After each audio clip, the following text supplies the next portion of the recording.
गरीबी के चक्रव्यूह में घिरे हुए भी हारून और साइदा एक आम दंपत्ति की तरह अपने होने वाले बच्चे के लिए ढेरों सपने संजोए बैठे थे। जब उनके घर बेटे का जन्म हुआ तो जैसे उनकी दुनिया ही रोशन हो गई। बच्चा धीरे धीरे बढ़ने लगा, लेकिन माँ बाप को लगा कि बच्चे के विकास में कुछ गहरी परेशानी है। धीरे धीरे कमजोर पड़ते पैर, मानसिक और शारीरिक कमजोरी का सिलसिला शुरू हुआ, जिसने जहां बताया वहां लेकर दौड़े और अंत में दिल्ली की एम्स से पता चला कि बेटे को ड्यूचेन मस्कुलर डिस्ट्रॉफी है और इस बीमारी में असद का जीवन 16-17 साल से ज्यादा नहीं। दुखों का पहाड़ टूटा और सारे सपने बिखर गए। पैरों तले से जमीन खिसक गई कि अब ये औलाद है, ये भी ऐसी हो रही है, तो अब आगे चल के हमारा क्या होगा। डॉक्टरों ने बिल्कुल मना कर दिया, हाथ खड़े कर दिए हैं कि इस मर्ज का कोई इलाज नहीं है और ना ही कोई दवाई बनी है। अभी असद की उम्र 15 साल है, पूरी तरह से माँ बाप पर निर्भर है। लगातार बैठे रहने और लेटे रहने की वजह से स्कोलियोसिस मतलब रीढ़ की हड्डी का मुड़ना, जिसकी वजह से फेफड़े की क्षमता कम होनी शुरू हो गई है। साथ ही बच्चे को सांस लेने में परेशानी होने लगी है। इसके अलावा कार्डियोमायोपैथी यानी दिल की मांसपेशियां भी लगातार कमजोर हो रही हैं। मतलब मौत दिन ब दिन करीब आ रही है। फ्यूचर तो इनका, बच्चों का भविष्य जो है वो तो बिगड़ ही चुका है। अब तो ये है कि जितनी सेवा हम कर सकते हैं इतनी कर रहे हैं, और हम माँ बाप होने का कारण ये है कि हिम्मत नहीं हार रहे हैं अब भी। मैं घर से, उससे, सबसे, माल से, जान से इन बच्चों के पीछे हर तरह से मैं अड़ी पड़ी, लेकिन मेरा भी कोई समाधान नहीं हो रहा इन बच्चों के लिए। परिवार के दुखों का यही अंत नहीं हुआ।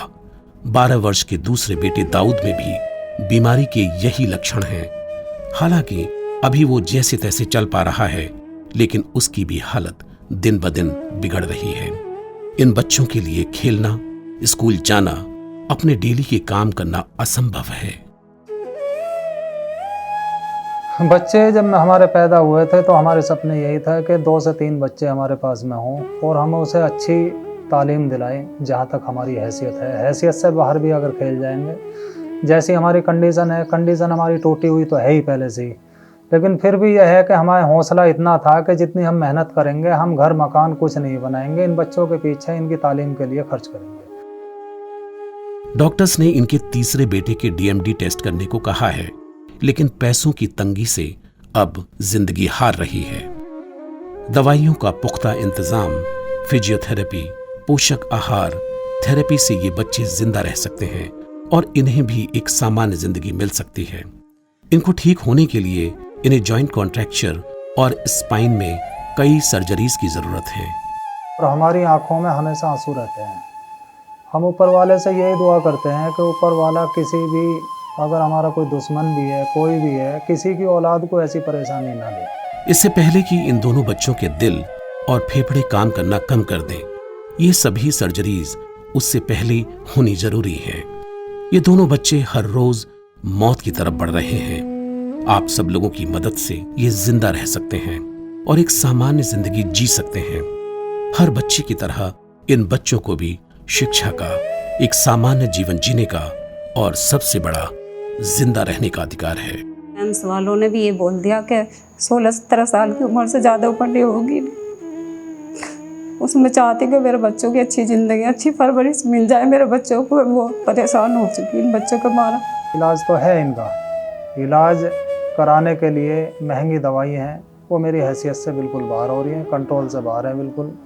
तो मैं यही चाहता हूँ कि भाई मेरे बच्चों को ट्रीटमेंट मिल जाए, और इतना ट्रीटमेंट मिल जाए कि ये कम से कम अपने लायक हो जाएं और इनकी माजूरी दूर हो जाए, कमजोरी दूर हो जाए। जो अपाहिज बने हुए हैं ये अपने पैरों से, हाथ पैरों से ठीक ठाक चलने लगे। और ज़्यादा से ज़्यादा मदद करने की कृपया करें।